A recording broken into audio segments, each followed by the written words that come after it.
플로리스트에서 어간장 명인으로 원주에서 색다른 이야기를 만들고 있는 정영애 씨를 만나봅니다. 우리 집에 왜 왔니 왜 왔니 왜 왔니 못 찾으러 왔단다 왔단다 왔단다. 어간장 명인을 찾아 떠난 제작진. 온통 주변이 산입니다. 제대로 찾아온 거 맞을까요? 아무리 봐도 어간장과는 관련이 없어 보이는데요.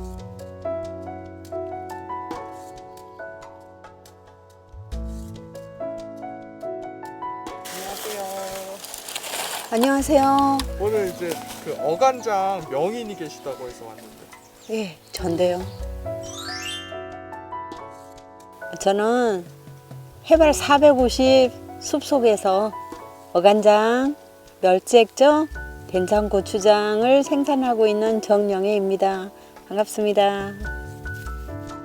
서울에서 경남 고성을 거쳐 원주로 다양한 삶의 이야기는 오늘의 그녀를 만들었습니다. 제가 옛날에 남해 바닷가에 살은 적이 있어요. 멸치액젓을 담가서 그건 걸러서 먹고 건더기를 버린 적이 있어요. 근데 마을 사람들이 나보고 바보라고 하더라고요. 그래서 왜 그러냐 그랬더니 그걸 왜 버리냐고. 그래서 이걸 건더기로 뭘 하냐 그랬더니 자기를 달래요. 그래서 줬거든요.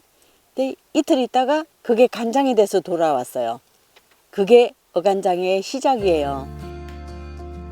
어간장은 대표적인 수산 발효식품으로 어패류에 소금을 넣고 1년 이상 숙성시켜 걸러낸 액체 조미료를 말하는데요. 오랜 시간과 정성이 필요합니다. 네, 멸치를 이제 소금에 절여서 담갔다가 1년 반 만에 정제를 해서 나오는 거는 액젓. 그러면 소쿠리에 받쳐서 정제를 하는 과정에 건더기가 남아요. 그걸 물을 좀 붓고 끓여서 정제를 하는 게 저희는 어간장이에요. 어간장에는 무엇보다 재료가 중요한데요. 알배기 봄멸치가 잡히는 5월, 남해 미조항에서 바로 강원도 산골로 배달됩니다. 5월 5일에서 25일 그 사이에 담가요. 5월 멸치는 크고 굵고 살이 단단해요. 그 중에서 우리는 또 막 그물에 입에 저배 해가지고 막 터는 거 있죠. 그걸 털어가지고 하면 막 배가 터져서 썰개 내장이 막 빠지고 이래요. 근데 멸치 액젓을 생산하는 과정에서는 많이 손해가 나죠. 씻고 오면서 물이 막 흐르니까. 근데 그 멸치가 제일 맛이 있어요. 깊은 맛이 나고 감칠맛이 나고. 바닷가도 아니고 강원도 산골에서 어간장이라니. 처음에는 의아해하는 사람들이 많았지만 한 번 맛본 사람은 다시 그 맛을 찾는다고 하는데요. 바다에 나가 있는 배하고 통신을 해요. 오늘 멸치 어때? 아, 오늘 좋습니다. 굵고. 그러면 나한테 연락을 하는 거예요. 준비됐나? 됐다. 아, 좋다. 그러면 우린 여기서 소금, 통, 비닐, 비비는 그릇, 인력 다 준비해놓고 기다리면 차가 요 마당 안까지 들어와요. 그럼 밤 12시 도착하거든요. 불을 온통 밝혀놓고 밤에 작업을 해요. 그러면 다 끝나면 원동이 트는 5시쯤 돼요. 그래서 밤에 작업을 해요. 성실한 정영애 씨의 삶처럼 어간장이 완성되고 있습니다. 대표님 또 어디로 가세요? 우리가요, 어간장 말고 다른 장도 있거든요. 한번 따라오세요. 맛보여 드릴게. 치악산 자락 450m 고지, 양지 바르고 깨끗한 자연 속에서 깊고 순수한 맛이 무르익어가고 있네요.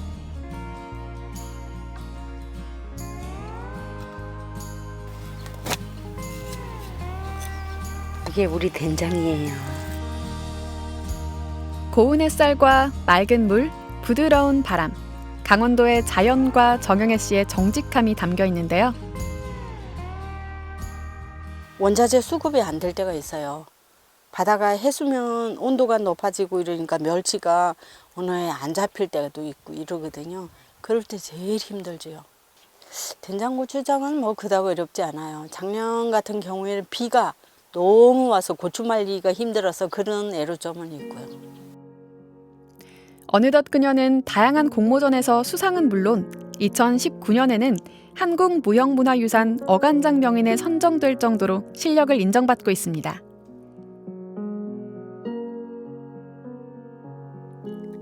집을 둘러보니 예사롭지 않은 작품들까지 만나볼 수 있습니다. 목공의 작품을 만든 주인공은 바로 정영애 씨의 아들이자 작가인 이강산 씨인데요.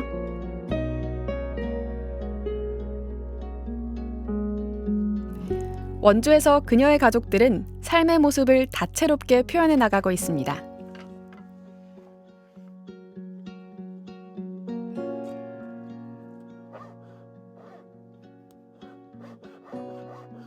목공에는 2014년도인가 김영세 디자이너가 하시는 변신은 무죄 전이라는 곳이 있었어요.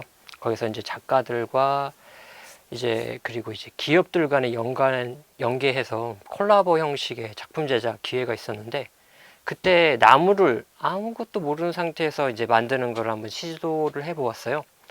그게 첫 나무를 만나게 된 계기였고. 사실 정영애 씨는 청와대에서 믿고 맡길 정도의 꽃꽂이 실력자인데요. 그녀의 뛰어난 솜씨가 자식들에게도 이어져 가고 있네요. 제가 기억을 하는 게 3살, 4살 때부터 기억을 하기 시작하는데, 그때부터 어머니는 계속 뭘 만들고 계셨어요. 그러니까 저는 계속 뭘 만드는 거를 보고 자랐던 거죠. 그게 영향이 컸던 것 같고. 여기 아파공예란 게 뭐냐 하면 야생의 꽃잎을 따서 말려가지고 작품을 만드는 거예요. 하나하나. 이런 거는 꽃잎을 말려가지고 풍경화 사진같이 만들어 놓은 작품이거든요. 역시 말보다는 직접 만들어 봐야 알겠죠? 야생화를 눌러가지고 납작하게 그걸 가지고 작품을 만드는 건데, 초보자도 쉽게 만들 수 있는 아파공예 체험에 나섰습니다. 이렇게 꼬리를 먼저 이렇게 붙이고, 요게 앞면이고, 됐어요. 밀면서 공기를 빼주세요. 잘 눌러야 공기가 안 들어가야. 짜잔! 아파공예 작품이 완성되었습니다. 너무 간단하게 만들 수 있어서 좋았고요. 잘 쓸 수 있을 것 같아요. 어간장뿐만 아니라 아파공예 강사로도 활약하고 있는 정영애 씨. 다양한 수식어도에는 많은 사연들이 자리해 있습니다. 꽃꽂이 학원도 하고 그러다가 남편이 공황장애라는 병이 생겼어요. 그래서 시골을 자꾸 가자고 그러니까 학원하고 꽃집을 접고 시골 가서 농사 짓기로 하고 갔어요. 그래서 관엽식물 농장을 하다가 태풍 루사가 한 방에 싹 날려주더라고요. 하루밤새 그냥 모든 작물이 걸레가 돼서 이제 그걸 다 정리를 하고 원주로 오게 된 거예요. 그러니까 제2의 기촌이라고 보면 되죠. 원주 산골에서 가족들과 함께 삶의 쉼표를 찾아 나가고 있는데요. 이제는 마음이 지친 사람들을 위한 특별한 공간을 준비하고 있습니다. 우리 세 식구가 재능이 아주 다양해요. 아들 목공예, 아빠 공예, 저희는 장체험. 그래서 이제 체험장을 준비하는데 단순히 체험이 아니고 복합 문화 공간이라고 보시면 돼요.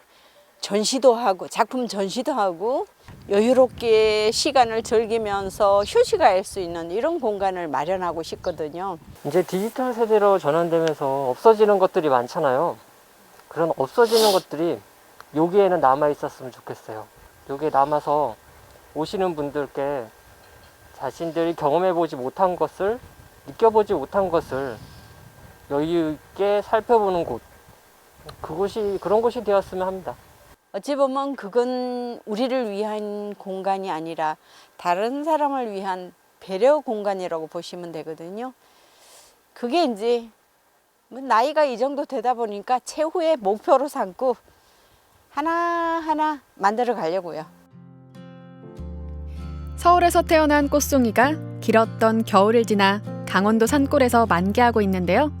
그녀가 꽃 피운 희망이 널리 퍼져나가길 바라봅니다.